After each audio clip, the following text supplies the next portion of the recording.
Salut à tous, je voulais vous faire un face cam qui n'est pas devant le château hindou parce que j'ai eu des problèmes avec ma GoPro pour l'intro. Mais comme ça me permettra de ne pas filmer la façade et qu'il y ait encore moins de risques que ce spot soit complètement dégradé parce que c'est vraiment de pire en pire. Mais je vous souhaite une bonne vidéo et je voulais aussi vous préciser que pour la fin de ma vidéo, je n'avais plus du tout de batterie sur ma GoPro. Et donc du coup, la vidéo va couper net, mais c'est totalement normal. Enfin, je vous souhaite un bon visionnage et j'espère que ça vous plaira comme d'habitude.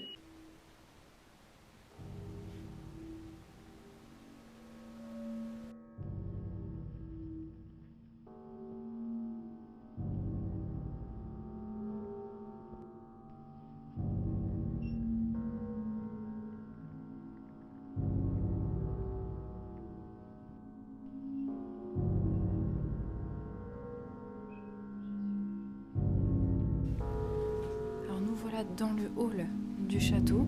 Comme vous pouvez déjà le voir, le hall est assez grand, il est très vaste, hein. On voit déjà que les meubles sont d'une sacrée richesse, j'ai l'impression. Donc je vous laisse imaginer les autres salles. Alors nous voici dans une sorte de petit salon. Comme vous pouvez le voir, c'est un petit peu en bordel, mais je trouve que beaucoup de choses sont restées authentiques, ça n'a pas trop bougé. Je trouve ça bien. Comme ce meuble qui n'a pas l'air pété, c'est une bonne chose. Même si ça se voit que ça a été bien fouillé quand même. Alors nous voici dans un grand salon. Comme vous pouvez le voir, là, les pièces, comme je vous l'ai dit, sont assez riches, hein. Il y a encore pas mal d'objets qui sont restés intacts, j'ai envie de dire, qui n'ont pas été volés. Avec un joli piano. Je pense que vous avez déjà compris pourquoi on l'appelle le château hindou. Il y a deux petits éléphants. Avec la tapisserie super jolie.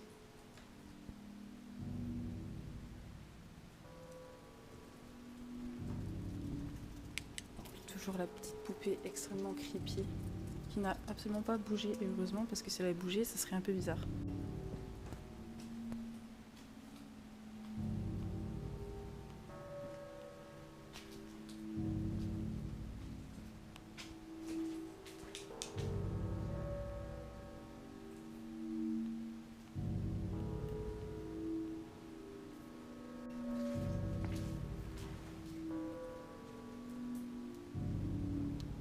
Ok, c'est bien défoncé. La dernière fois que j'étais venue, c'était pas comme ça. Je sais pas si c'est à cause de l'humidité. Mais je vais éviter d'y aller et prendre notre escalier. Du coup, changement de programme.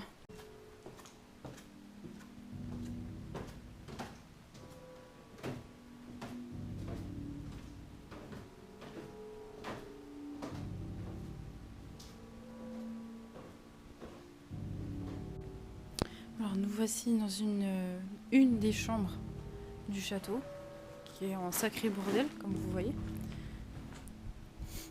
Bon, les gens ici se mettaient bien quand même, parce que petit balcon,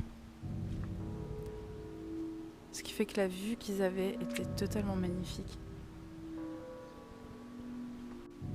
Alors ici on arrive dans une autre chambre, tout autant en bordel. Ça a vraiment été remué de fond en comble, c'est un truc de malade. Donc là après je vais vous emmener voir une chambre qui est vraiment, vraiment magnifique. On dirait qu'elle est restée intacte. Enfin je vais vous montrer ça tout de suite. Bon je suis désolée, je suis vraiment dégoûtée. On arrive dans la chambre que j'appelle un peu royale.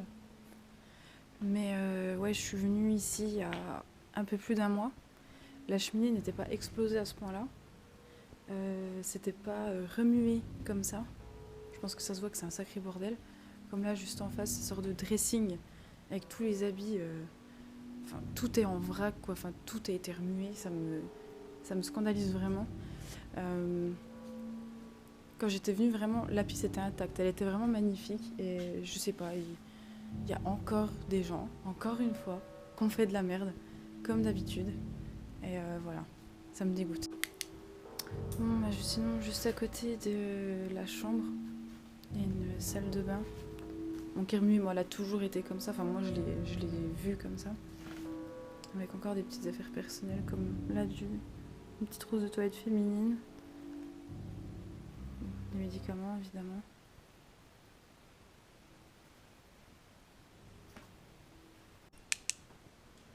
Alors là, on rentre dans une chambre, je trouve extrêmement creepy. Bon, après, la dernière fois que j'y étais, il n'y avait pas ce petit panda. C'est une mise en scène, évidemment. Les chaussures. Mais ça reste un joli lit à baldaquin. Bon, après, je trouve ça reste quand même vachement glauque. Hein.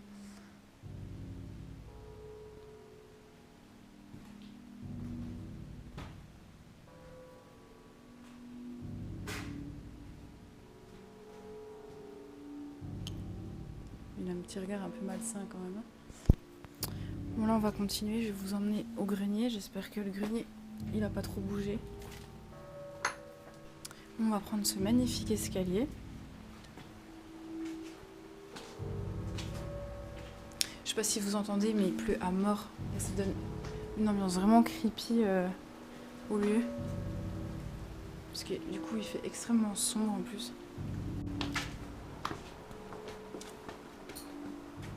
Bon. On est dans le grenier. C'est un peu le suspense pour moi. Je remets ça en place parce que c'est tombé. Alors, soit c'est des gens. Après, je vais pas être mauvaise langue, c'est peut-être le vent, je pense. Donc je pense que c'est le vent. Par contre, il y a une sale odeur qu'il n'y avait pas la dernière fois. Ça sent un peu fort, c'est pas très agréable.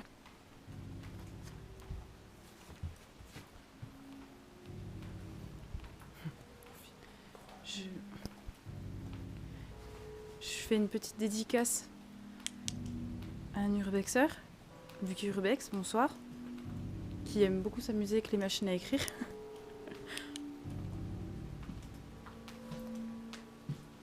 Bon, ce petit chariot est vraiment magnifique, hein, comme vous voyez. Les finitions sont juste folles.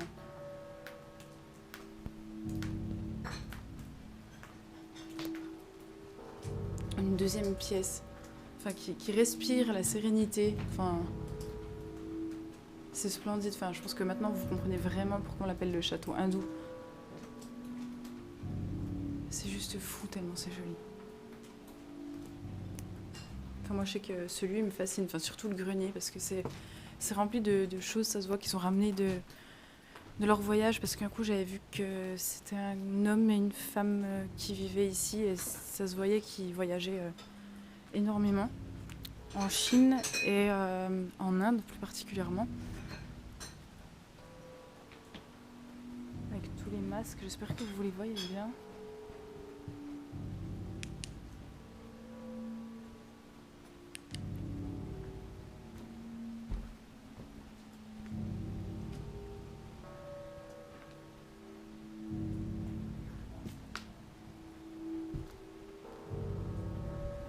Je sais pas si vous voyez bien un dragon chinois magnifique.